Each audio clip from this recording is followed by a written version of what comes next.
completely crazy. I don't know how it's Sunday already. I could swear it was Tuesday last night. I feel that. It's a different story with me. It's my pleasure to announce the number of attendees we had at this year's Bronycon. 5,465 of you came out to celebrate with us in Baltimore for one more year. Thank you all so much. You're all awesome. Thank you. Not only that, but all 5,465 of you made some incredible charitable contributions this weekend to the tune of, drumroll please, $27,494 and an another extra $252 that we hadn't had it in yet. This has been an absolutely wonderful weekend, thanks to each and every one of you. So thank you again for coming out. You know, there's always so let's do like raise your hand if this is your first time at Bronycon. See, right? It's so crazy every single time. Yeah, Gabe and I are just always so honored to be here. We have a blast, and the concert last night, so much fun. Really, really, really big round of applause to everybody working behind the scenes. They make all of this happen. Right there. Everywhere you look, there's somebody in a blue colored shirt who's doing all the work. So yeah, so much fun, and enjoy Bronycon 2019. Yeah, just an addendum. There better be another one. I can't get a confirmation, but anyway, yes. So yeah, it's like Michelle said, it's incredible. It's amazing to see you guys every time. Coming and meeting every single one of you. It's a wonderful experience for us. And just thank you so much for caring about not just about what we do and about what the show is, but about just caring in general, caring for each other. This community is the kind of community that can change the world, and it's awesome to be a part of that in any way. So thank you guys. And you have made this an amazing experience. So, have we had a good Bronycon? Have we had a good Bronycon?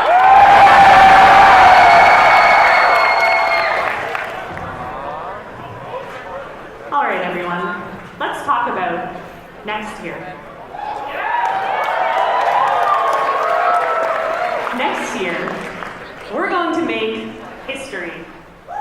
Bronycon 2019 will take place August 1st through the 4th, right here at the beautiful Baltimore Convention Center. You were right. It's going to be a 4-day event.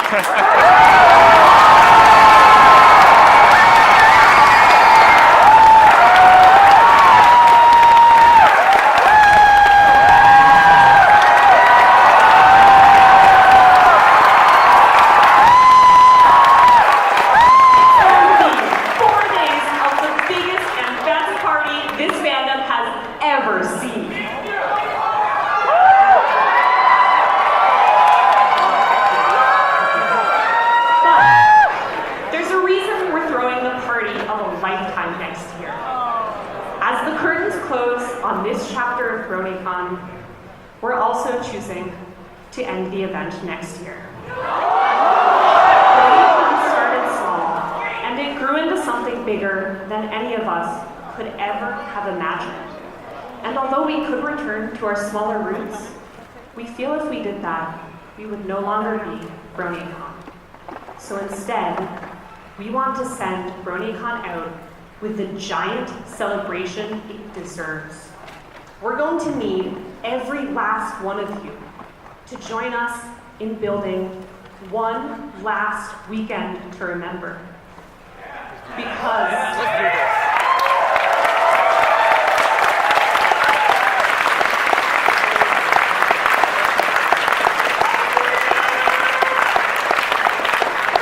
when we get together in Baltimore next summer, it's not just going to be for a celebration of the show. It's going to be a celebration by the community, for the community, and of the community. Of the friendships you've made, the adventures you've had, and the wonderful world you've helped bring to life. Take a look around, because every person in this room is an essential part of our community, our family, and we couldn't have done it without every one of you. I love you guys!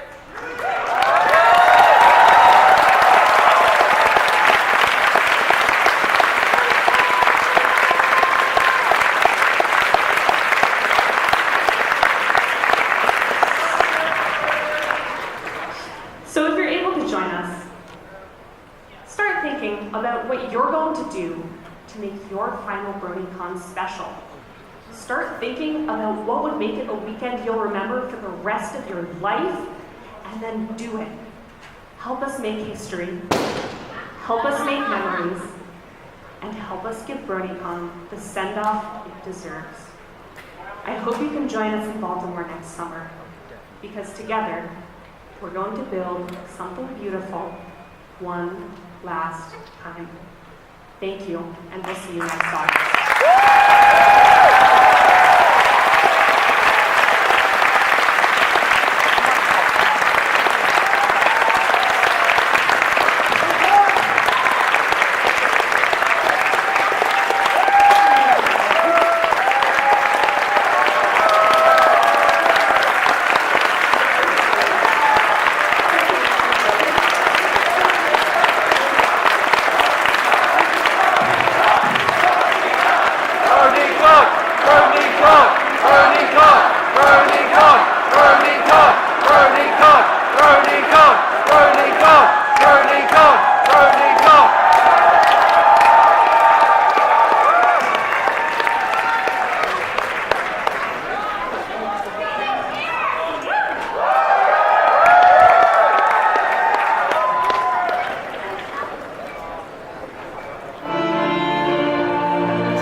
Well, it has concluded.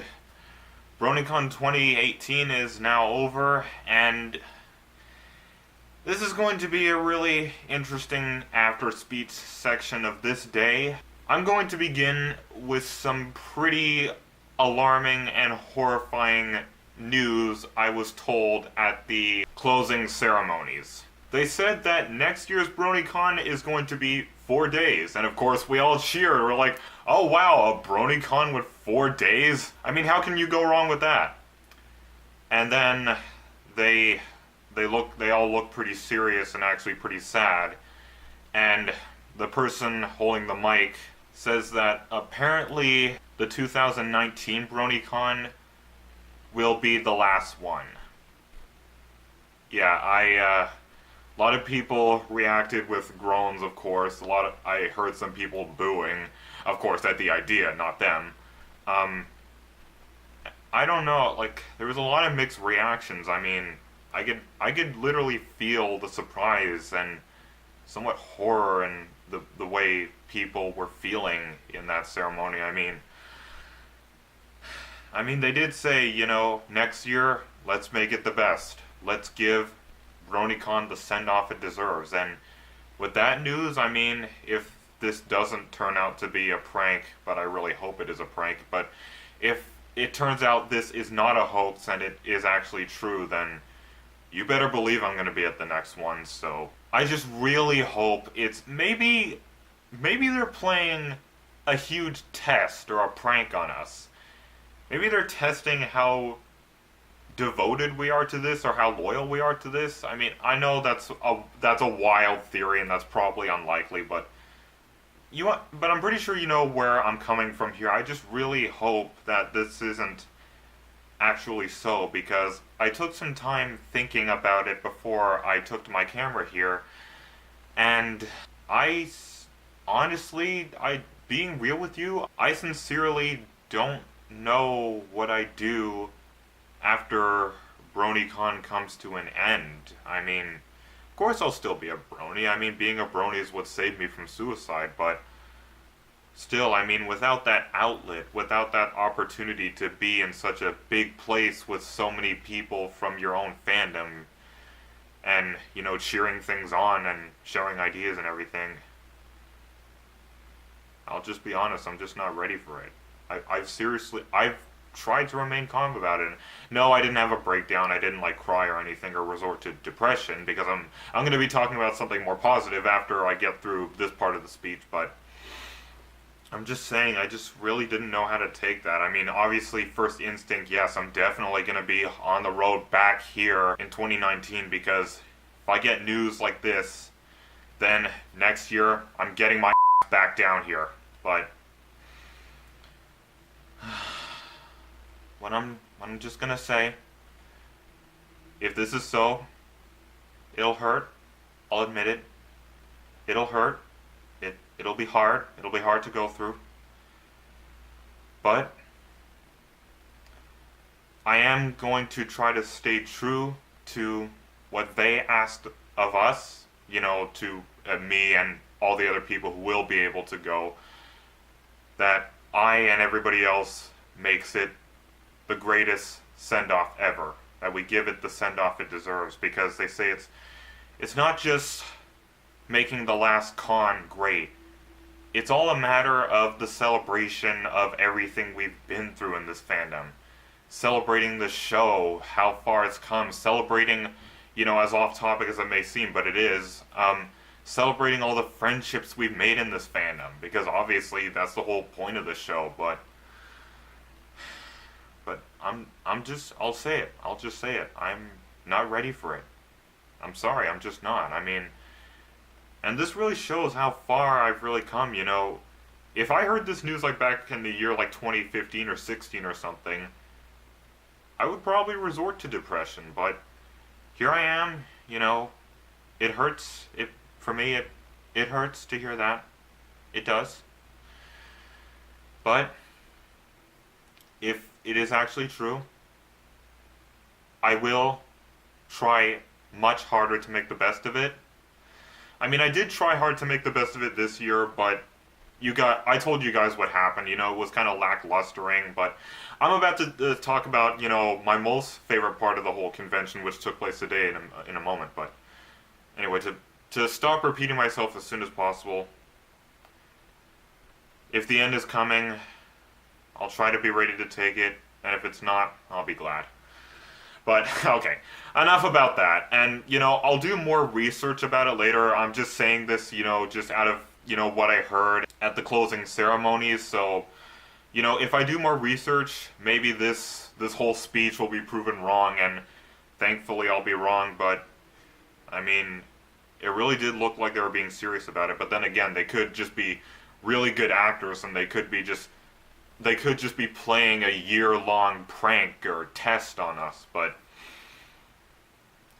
okay, enough of that. So I hope it isn't true, but if it is, I'll just try. That's all I'm gonna say. So I went to the screening of My Little Pony the movie. Yes, they were actually playing the movie in its entirety in an actual panel in a location in the convention I haven't been to yet called the Hilton, but in Bronycon this year we called it the Hall of Chaos, but it was in a place called the Hilton. It was linked to some other hotel. So it was cool, you know, I was in a section of the Baltimore Convention complex that I haven't been in before, and it was really cool. The picture, the self-portrait I took for the Day 2 thumbnail, that was in the footbridge. Yeah, I liked it so much, I'm like, I like the layout of this place, you know what? I'm gonna take a self-portrait, you know, this is definitely gonna be my thumbnail for Day 2. So, I have to say, I wanted to go to it for a reason. You know, yeah, I'd just be seeing the same movie again, and yeah, of course I still loved it. But in it, during the screening, it wasn't just the movie, but just about the place, the atmosphere, for that hour and a half, after quite a while in this convention of feeling lacklustered or underwhelmed, I actually felt that same atmosphere and chemistry and magic of the first convention I was at in 2016. I actually felt it come back on me. Like, for one thing, the audio... Okay.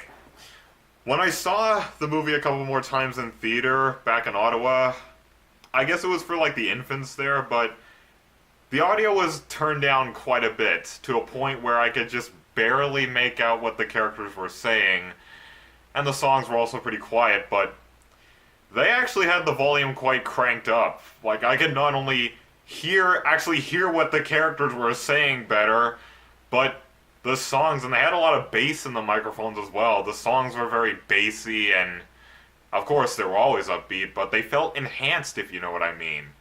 But my most favorite part, it was even furtherly enhanced by nearly everybody in the audience clapping along with the beats of the song. And I have never seen such a skilled audience when it comes to that. When they were clapping along to certain songs in the movie, I don't think at mostly any point they ever missed a beat. They just went along with it. I mean, they must have listened to the soundtrack quite a number of times for them to know it that well, but seriously, they were really good at what they did. But it was my most favorite part of the screening because not only enhanced the experience, but again, that atmosphere came back, that magic came back. I felt the positivity, the energy of the place. And, you know, looking back on it, I wish I could have filmed it and just, you know, left in only the highlights like I did with the panels. But because it's a screening, you know, for fair use and, you know, legal reasons, I didn't film anything.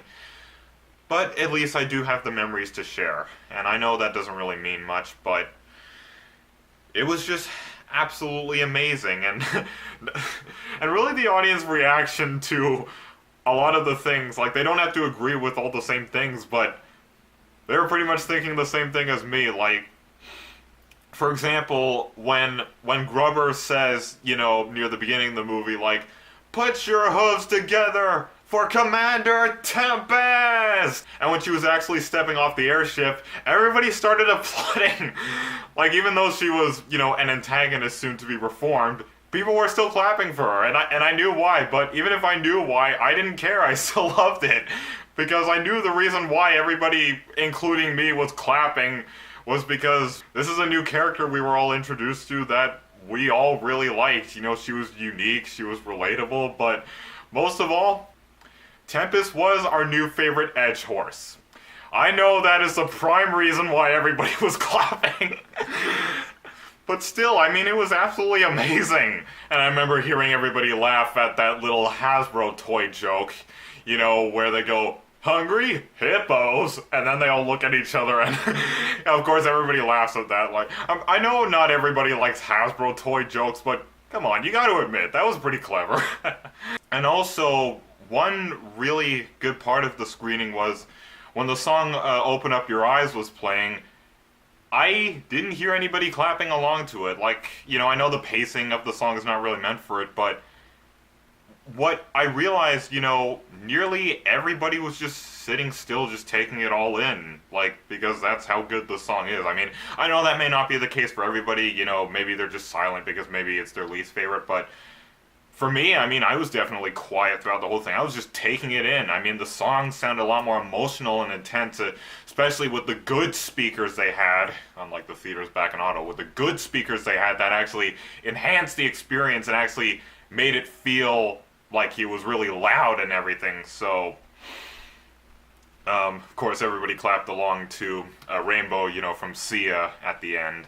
But still, I mean, what I really liked about it, it's one of my most favorite moments of this entire journey, and might actually be my most favorite of everything I attended, because the atmosphere and the same magic I felt as last time was really all I wanted. That was all I was looking for.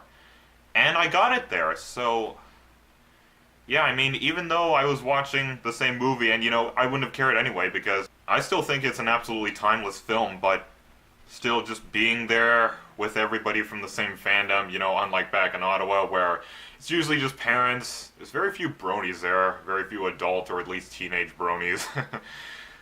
But no, here I was at a place I was waiting to go to for a long time, and we're all seeing it again, and everybody's clapping very accurately to the songs. I mean, it really, as if the microphones were not enhancing it enough, you know, everybody's interaction with it, like it's not Dora the Explorer interaction, thanks Celestia, it wasn't, but, you know, it was just for the songs, and, you know, it felt suitable, it felt, you know, good, and I've rambled on about that enough, but, oh, and, okay, one more thing I will say, during it, there was a bit of a crash incident. Now, it wasn't breaking or anything, it didn't break it, you know, we were able to watch the movie all the way through, but during the scene where the pirates are, you know, lowering the sails and the wings of the ship are spreading out, you know, during the song Time to Be Awesome, it stopped and I heard that little USB disconnect sound effect.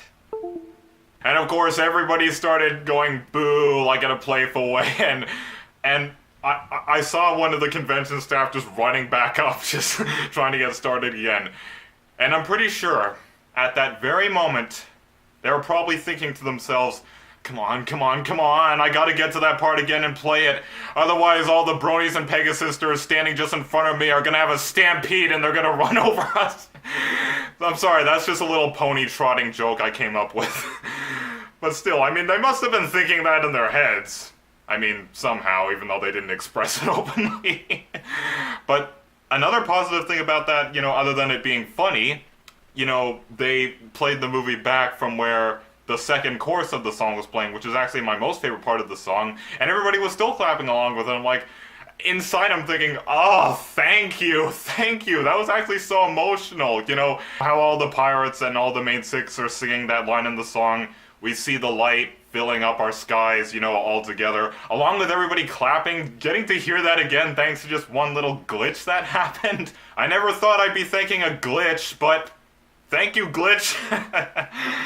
But anyway, enough about that. So I'm going to talk about the literally only thing I attended before that, and it was a panel called Managing a Fan Community. And what got me interested in going to it, like, obviously you didn't see any footage because nothing was really highlight material, but I went there because I read in the Bronycon 2018 guidebook that some people from the Derpy Burl staff would be there.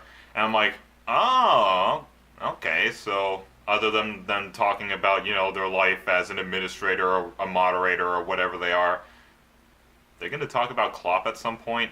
Like, I know some of you may cringe at that idea, but honestly, and it had something to do with me being a little underwhelmed and lacklustered. Literally at that, I don't consider it a bad thing, but literally at that point, literally discussion about Klopp would have been more interesting. And if it was civil, I would have loved it even more. I probably would have even made it highlight material, but no, there was none of that. But it was pretty informative nonetheless. I mean, it was interesting seeing, you know, and really it wasn't really a story time about, you know, what they went through as administrators or something.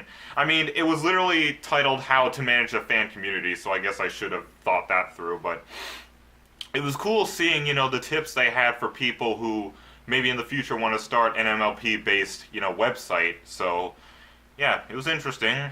Didn't really find anything interesting enough to really include in the edited footage of this day, but it was pretty good, but that was the only thing I attended. The only 3 things I attended today were the Managing a Fan Community, then after that I went to the MLP movie screening, which, like I just said, was the most positive bit of the day.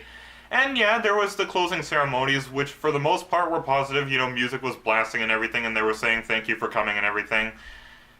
And then the news came on, you know, the news they had came on, and again, I will say I'm definitely not ready for it, but if anything, if it's a prank or a hoax, I really hope it is, then I'm glad it'll be, but if it isn't, I will vow to make the best of it, but yeah, overall, in conclusion, would I say this year was better than 2016?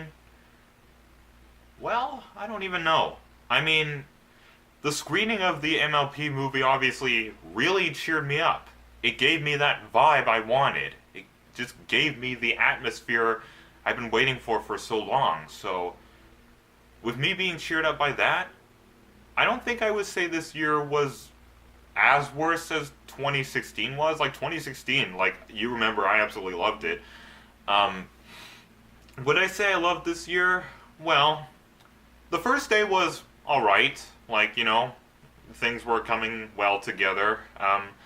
The second day, as you obviously saw, there wasn't a lot of footage to show highlights of because I didn't really go to anything, because one contributing factor, like now I know maybe it's not entirely my fault and maybe not theirs, but for me there was just a lack of interesting panels to me. There was just a lack of things that interested me other than, you know, the marketplace where I could do shopping, but there was just not a lot of stuff up my alley. There was no bullying panel like there was in 2016.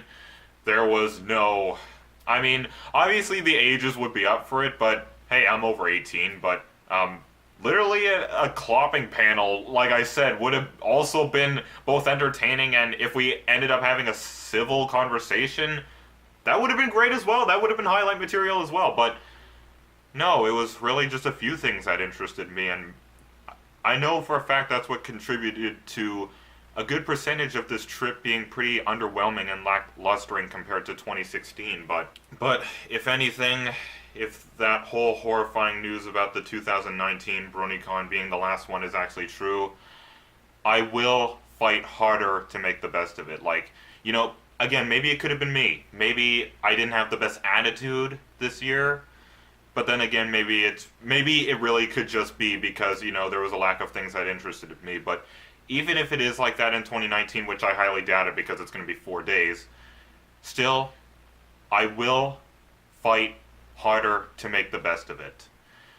And also, to end on a little bit of a lesson note, kind of a Dear Princess Celestia moment, I learned that, obviously you saw that only today I uploaded my day 1 video.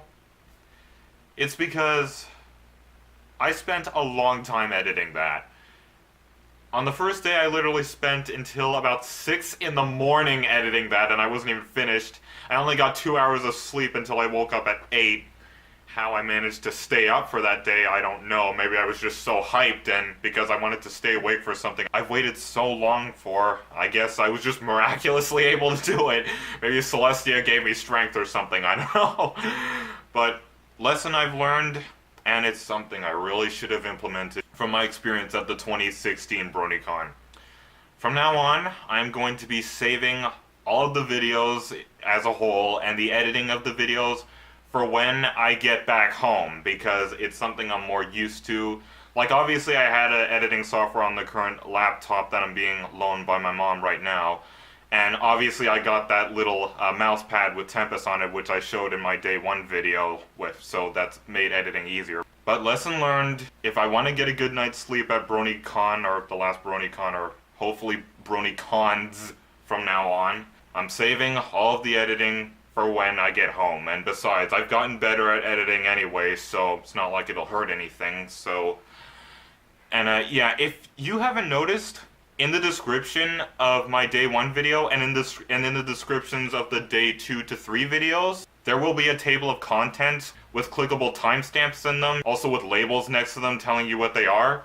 So, you know, I understand, you know, these videos could possibly be inevitably long even though I've edited them to a great extent. So, I've given you an extra option, like if there's something you just don't really feel like seeing, or if something's drawn out, you can always just go to the table of contents and just go there. Or if you want to rewatch something for some reason, you can just go there. And of course below that I have, you know, all the use music link, because of course I give credit where credit is due. But yeah, that's a lesson learned. So, Dear Princess Celestia, even though this is not really a friendship mission, Your Highness, I have learned that if I want to keep my stress down... I'm sorry, I'm trying not to laugh. Okay. Okay. To keep my level of stress down, I have learned to refrain from editing during my journey and wait until I shall return home. Your faithful student, Frostcloud, I guess that's the name of my LC. But I just wanted to end things on a funny note, but, you know, I would definitely not consider this year worse than 2016, but not better, so I would say it was just as good. It was definitely a really, really good time. And, you know, when the Bronycon 2019 comes, like I said, I vow to make the best of it, so. But anyway, for the last time, this is Mr. Chaos, or Frostcloud, and signing off for the last time, and next time I'll see you, I'll be back at home making the videos I usually do until next year. So until then, I will see you all next time. Brohuff.